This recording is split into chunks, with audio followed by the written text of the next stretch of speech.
Once again, thank you all for being here. Now it's time for the coordinators from NC State. And again, coaches, thank you very much for taking the time out of your busy schedule to come out here and talk to our media.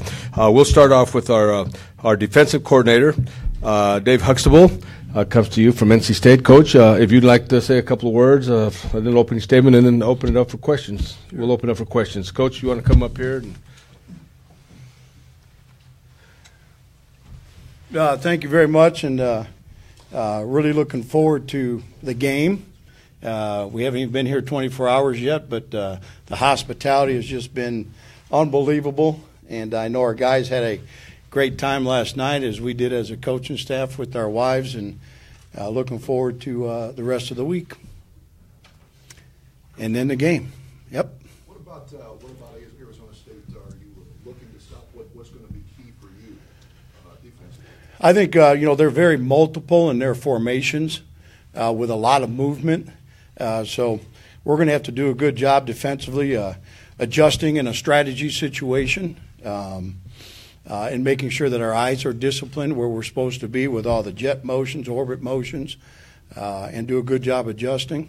They want to run the football, so it's going to start with us being where we're supposed to be defensively and stopping the run, and then the play action pass off of it. What about kind of moving on? What about the ACC? You talk about your conference a little bit. Yeah. School away from beating Clemson and getting there.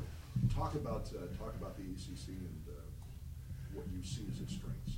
Well, the ACC. I mean, obviously you've got some really good football teams. We've got Clemson. Is going to be playing in the playoffs. National champs last year.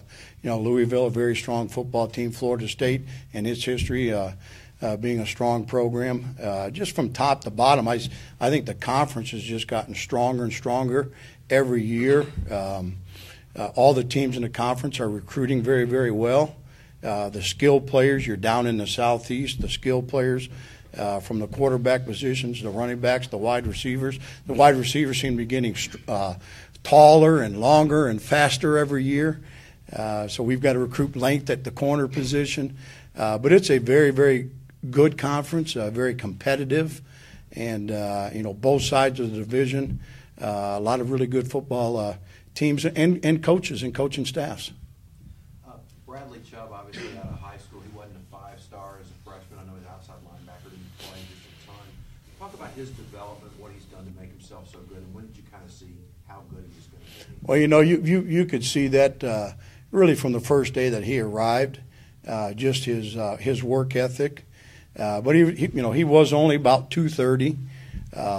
Bradley's got an excellent work ethic. He's just a very, very hard worker. He believes in that suffering in silence. I talk about suffering in silence. When everybody's out of the gym, he's still in the gym. He's still working. Everybody's out of the weight room. He's still in the weight room working, or the indoor practices. So he's just always working at making himself better. And our strength staff did a tremendous job with Bradley. Once we moved him from outside linebacker to defensive end, and he embraced that move and worked very hard in his nutrition and in the weight room to get bigger and stronger. And he's just been an unbelievable person and player for us, and just his passion for the game, the love that he has for the game, and wanting to be good, wanting to be the best. He's taken a lot of pride in that. How was practice this morning? It was very good, really good. It's our first practice, since we got down here, and I think the guys had a good time last night. But it was a work time today, and they were locked in and focused, and I thought they gave us a good day's work. What about bowl games in particular?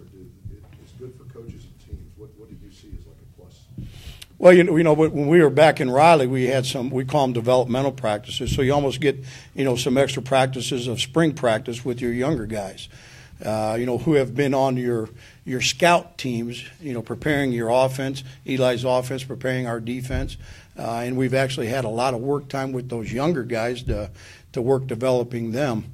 So that's a real advantage for your program, is just getting those extra practices in for your young guys. And then just the reward of our guys, they from the off season last year when the season ended to spring ball to the summer and the grind of the season and to be able to make a bowl game, it's a big reward for our guys, and I know they're excited and looking forward to playing the game. What have you enjoyed about this one in particular? Well, again, I haven't been here that long, but the hospitality's been great. The weather's been great. All right, and from what I hear, it's going to continue to be really good, and we're playing a good football team. So it's going to be a competitive game, and that's what you want in a bowl game. Coach, I heard a few guys this morning when they were jogging talking about feeling the altitude a little bit. Is that something that you guys put any stock in? Is that what? Is that something you guys put any stock in? That you, Nah. Ball's put down. We got to go play, and I think our guys, working up to the point of getting down here.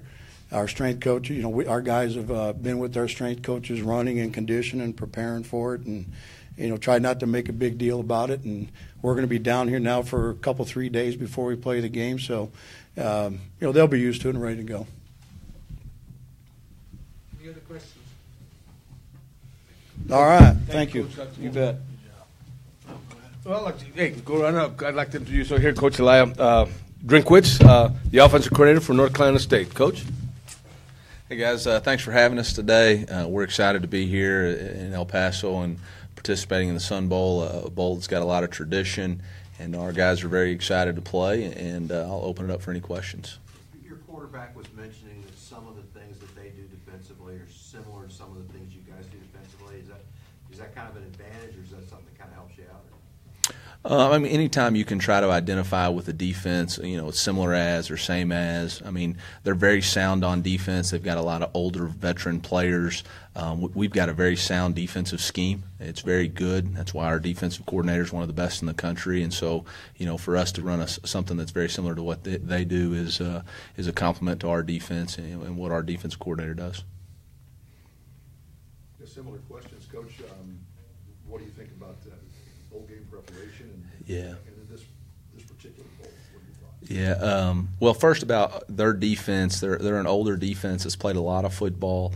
I know they're adjusting to a new scheme with Coach Bennett, who does a tremendous job. But those guys have played a lot of football, a lot of experience on that side, especially in the defensive line.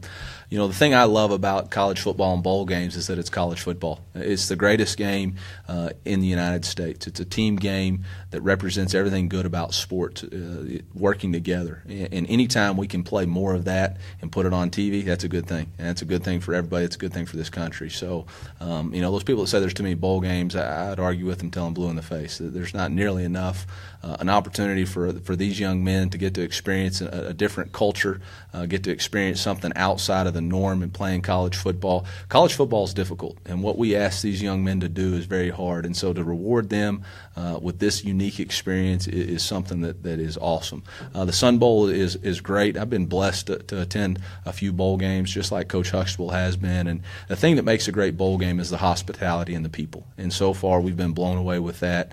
It's been great people, great hospitality, and that salsa I had at breakfast was phenomenal today. How are you with El Paso salsa? Did you eat the hot stuff? I had some hot stuff last night. It was red, and I put it on there. I put way too much. It was way too spicy. Way too spicy. But it's part of it. You live and learn, and they got me on that one. They got me. We'll see.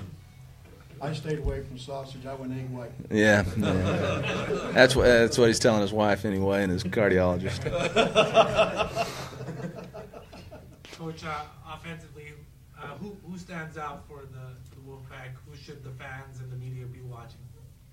We've got a tremendous football team on offense, and our 11 guys play together. And for us to single out any one person, is very difficult. But our guys have played at a high level. Our offensive line sets the tone.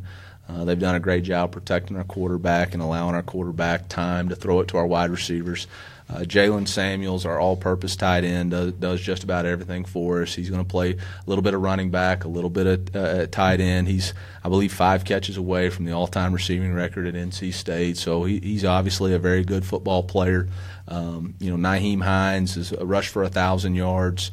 which hasn't been done. Last year we did it and was able to do it again this year. It hadn't been done back-to-back in a while. So we've got some good football players, but I don't think it's as much about the individual talent as it is about the team effort and those guys playing together. And that's what we're going to have to do against a very good and experienced defense, is we're going to have to play together and make sure we're executing at a high level. 1,000-yard rusher, it sounds like, of course you said it, good offensive line. Who's the leader of the offensive line? Well, that would be a great argument for them. If I single any one of them out, they're going to start nipping at me because they think the other one is. But our center, Garrett Bradbury, is a tremendous leader for our football team. He handles all our calls up front, and is really a guy that we all kind of get behind. And he's a vocal leader for us. Tony Adams, our right guard, he's played a lot of football. He's a leader for us, and so those two guys both are the leader of the band of brothers. Your offense is so balanced. Is that kind of deliberate to be that balanced? It's kind of unusual. We just try to take what the defense gives us, and if they're loading the box, then we throw the football, and if they're backed off, then we run. And we try to take what they give us, and so it's not a deliberate thing. Yeah, we want to be balanced, yes, but we're going to do whatever it takes to score points. And so whatever the defense is allowing us to do, that's what we're going to continue to do. The ACC is a tremendous conference. Like Coach said, it's been represented in the national championship game. It's been represented in the college football playoffs.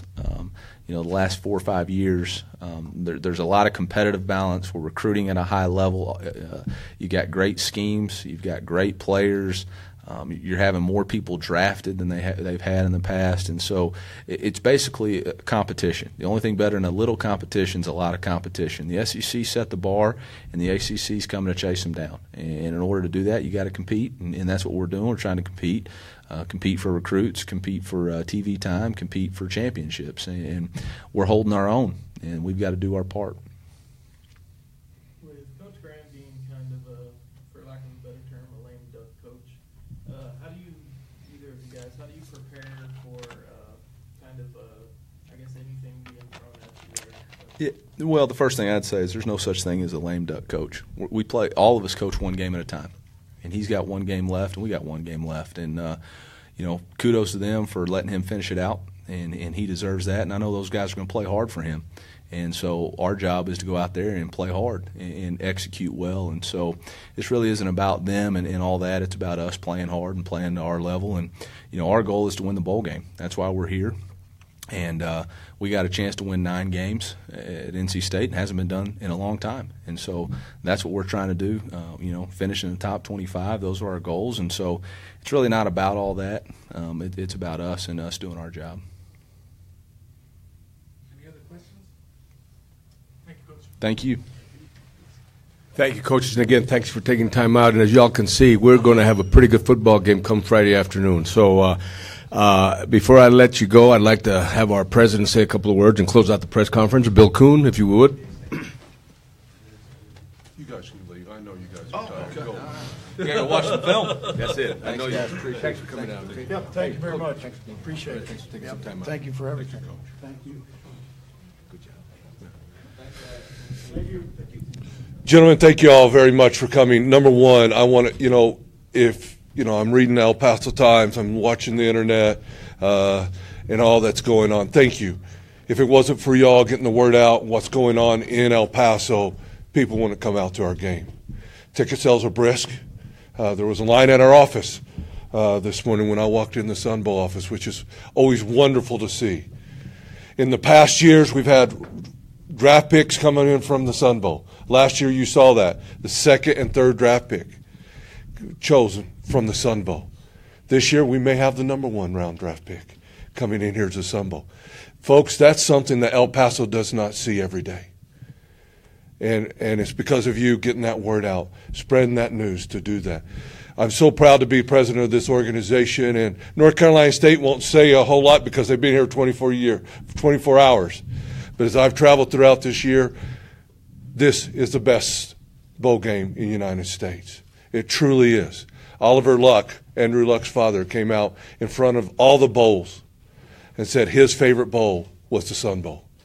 When you have words like that, it's great to be part of this organization. It starts here with Bernie Olivas. And I know I've been reading some El Paso Times articles, things like that, about great games and horrible games and funny things. And you ought to have been on the other side of the walkie-talkie when Michael Irvin appeared at the field, because the guy at Dawson Road did not know who he was.